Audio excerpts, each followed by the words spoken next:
मिले posts, jobs, current affairs, GK. नमस्कार। विक्रम मिस्री से मिलिए, भारत के नवनियुक्त विदेश सचिव। विक्रम मिस्री को भारत का नया विदेश सचिव नियुक्त किया गया है। वे 15 जुलाई से अपना नया कार्यभार संभालेंगे।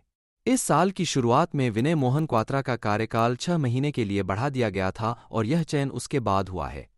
कार्मिक मंत्रालय की ओर से जारी सरकारी बयान में कहा गया है कि कैबिनेट की नियुक्ति समिति ने नियुक्ति को अपनी मंजूरी दे दी है।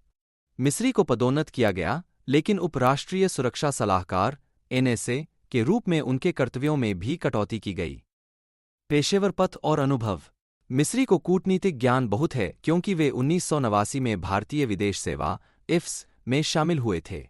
उन्होंने चीन, स्पेन और म्यांमार में भारत के राजदूत जैसे महत्वपूर्ण पद संभाले हैं, जो दर्शाता है कि वे वैश्विक और द्विपक्षीय संबंधों के बारे में बहुत कुछ जानते हैं। राजदूत होने के अलावा उन्होंने विदेश मंत्रालय, प्रधानमंत्री कार्यालय और अन्य अंतर्राष्ट्रीय कार्यों में भी काम किया है। आगे के योगदान और भूमिकाएं। मिस्री को विदेश सचिव बनने से पहले 1 जनवरी 2022 को डिप्टी एनएसए नामित किया गया था।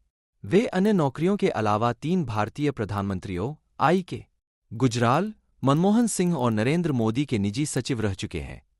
उन्होंने दुनिया भर में विभिन्न भारतीय मिशनों में अपने काम के माध्यम से दूसरे देशों के लोगों के साथ कैसे घुलना मिलना है, इस बारे में अधिक सीखा। प्रारंभिक करियर और शिक्षा।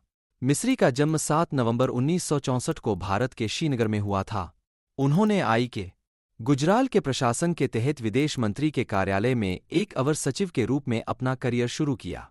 इसके बाद उन्होंने प्रणब मुखर्जी के अधीन पाकिस्तान डेस्क और विदेश मंत्री के कार्यालय में महत्वपूर्ण पदों पर कार्य किया, जो उस समय मंत्री थे।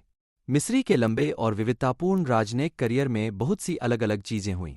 यह सब उनकी स्कूली शिक्षा और शुरुआती नौकरियों से शुरू हुआ।